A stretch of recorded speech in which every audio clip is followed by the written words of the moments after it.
నమస్తే, welcome to our channel. Peddireddy Ramachandra Reddy ఫ్యామిలీకి పవన్ కళ్యాణ్ గారికి ఎక్కడ చెడింది అంటే, ముందుగా ఎక్కడైతే పవన్ కళ్యాణ్ గారు పోటీ చేశారో పిఠాపురంలో పోటీ చేస్తే ఎక్కడ పీలేరు, ఎక్కడ చిత్తూరు జిల్లా, ఎక్కడ కాకినాడ జిల్లా, ఎక్కడ పిఠాపురం.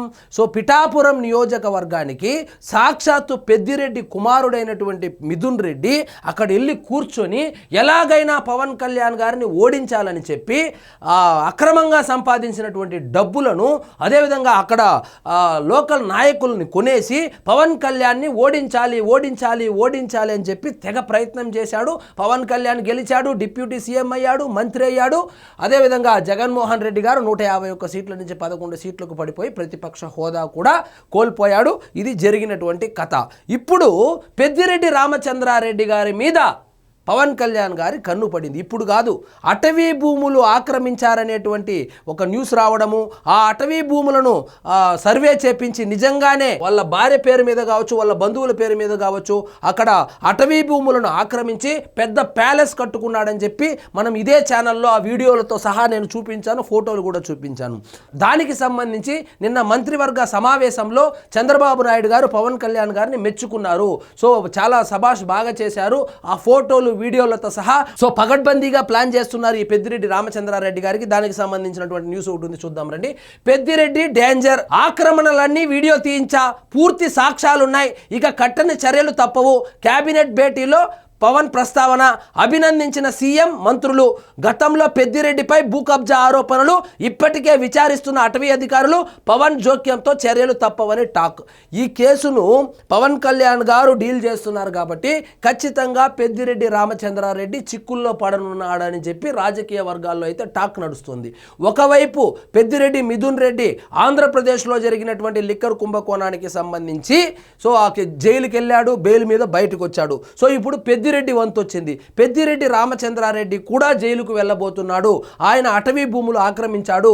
ఆయన అధికారంలో ఉన్నప్పుడు ఆయన అధికార దుర్వినియోగానికి పాల్పడి చాలా వరకు మదనపల్లి మరియు పీలేరు ప్రాంతాల్లో భూ కబ్జాలు, తిరుపతిలో కూడా భూ కబ్జాలకు పాల్పడ్డాడనేటువంటి ఆరోపణలు వస్తున్నటువంటి నేపథ్యంలో పవన్ కళ్యాణ్ గారు నిన్న ఆ మంత్రివర్గ సమావేశంలో అయితే పర్టికులర్గా పెద్దిరెడ్డి రామచంద్రారెడ్డికి సంబంధించినటువంటి ఆ భూ కబ్జాల గురించి, అటవీ ఆక్రమణల గురించి సో మన దగ్గర ఇప్పుడు సాక్ష్యాలు ఉన్నాయి కాబట్టి చర్యలు తీసుకుందామని కూడా చెప్పినట్లు తెలుస్తోంది. వైసీపీ కీలక నేత మాజీ మంత్రి పెద్దిరెడ్డి ఆక్రమణలపై కేబినెట్ భేటీలో సోమవారం కీలక చర్చ జరిగింది అంటే టైం వచ్చింది, ఎత్తబోతారని అర్థము.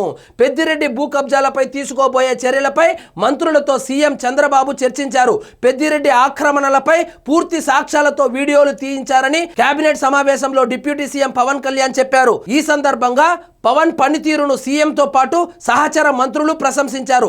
ఎర్రచందనం డిపో సందర్శనపై తన అనుభవాలను పవన్ క్యాబినెట్తో పంచుకున్నారు. మొన్న అటవీ శాఖ మంత్రిగా సో తిరుపతికి సంబంధించి ఆ మంగళంలో ఉన్నటువంటి ఎర్రచందనం గోడౌన్ని సందర్శించడము, ఎర్రచందనం స్మగ్లింగ్కి సంబంధించి 4 కీ పిన్లను మేము గుర్తించామని చెప్పి ఆ కీ పిన్లను ఖచ్చితంగా వాళ్ళ మీద చర్యలు తీసుకుంటాము, ఆస్తులు కూడా జప్తు చేస్తాము, దయచేసి ఆపేయండి. అదేవిధంగా కూలీలు ఎవరైతే ఉన్నారో కూలీలుగా వాళ్ళు ఇక వేరే పనులు చూసుకోండి, ఎర్రచందనం దుంగ మీద చేయి పడితే తాట తీస్తానని చెప్పి వార్నింగ్ ఇవ్వడం కూడా మనమందరం చూసాము. సో ఎర్రచందనానికి సంబంధించి 6 నుంచి 9 నెలల్లో ఖచ్చితంగా ఆపరేషన్ చేయబోతా ఉన్నాము. ఒక పోలీస్ ఆపరేషన్ జరగబోతుంది. ప్రత్యేక టీములు రెడీ చేసి ఎర్రచందనం స్మగ్లింగ్ని అరికట్టబోతున్నాము. ఎర్రచందనం నుంచి వచ్చే ప్రతి పైసా ఖజానాలోకి వెళ్ళానే కానీ స్మగ్లర్ల చేతికి వెళ్ళకూడదని చెప్పి పవన్ కళ్యాణ్ గారు స్పష్టం చేసినట్లు తెలుస్తోంది. సో పెద్దిరెడ్డి రామచంద్రారెడ్డికి సంబంధించినటువంటి అటవీ భూముల ఆక్రమణ విషయం కావచ్చు, అదేవిధంగా రెడ్ శాండిల్ని డీల్ చేస్తున్నటువంటి విధానం ఏదైతే ఉందో దానిని చూసి చంద్రబాబు నాయుడు గారు పవన్ కళ్యాణ్ గారిని ప్రశంసించారు. అదేవిధంగా మిగిలిన మంత్రులు కూడా పవన్ కళ్యాణ్ గారిని ప్రశంసించారు. మొత్తానికి పవన్ కళ్యాణ్ గారు ఆపరేషన్ పెద్దిరెడ్డిలో భాగంగా సో ముందుగా ఆ అటవీ భూములు ఆక్రమణ ఏదైతే ఉందో దానికి సంబంధించి చర్యలు తీసుకోబోతున్నారు. ఎలాగూ రెడ్ శాండిల్కు సంబంధించి చాలా లోతుగా అధ్యయనం చేసి దానికి ఒక కొలిక్కి కూడా వచ్చింది. సో రెడ్ శాండిల్కి సంబంధించినటువంటి ఆ స్మగ్లర్లు ఎవరైతే ఉన్నారో వాళ్ళ మీద కఠిన చర్యలు తీసుకోబోతున్నారు. సో రాయలసీమకు సంబంధించి రెడ్ శాండిల్ స్మగ్లర్స్ ఎవరైతే ఉన్నారో సో వాళ్లకు పెద్దిరెడ్డి రామచంద్రారెడ్డితో సన్నిహిత సంబంధాలు ఉన్నాయి అని అని వార్తలు వస్తున్నటువంటి నేపథ్యంలో పెద్దిరెడ్డి రామచంద్రారెడ్డి గారిని అరెస్టు చేయబోతున్నారు. ఆయన్ని అరెస్టు చేయబోతున్నారు కాబట్టే నిన్న కీలకమైనటువంటి మంత్రివర్గ సమావేశంలో ఆయన పేరు ప్రస్తావనకు వచ్చింది.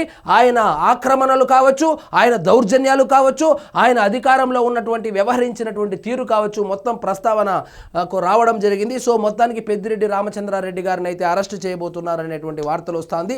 మరి చూద్దాం ఏం జరుగుతుందో. ఇక్కడ మనము గమనించవలసింది, పవన్ కళ్యాణ్ గారు చాలా పర్సనల్గా తీసుకొని ఈ ఆక్రమణలన్నీ వీడియో తీసి మరి ఆధారాలు సేకరించి ఇచ్చాడంటే ఖచ్చితంగా చర్య అయితే ఉంటుంది. మరి చూద్దాం ఏ విధంగా తప్పించుకుంటాడని. పెద్దిరెడ్డి రామచంద్రారెడ్డి గారికి తెలియనటువంటి లానే లేదు ఇండియాలో.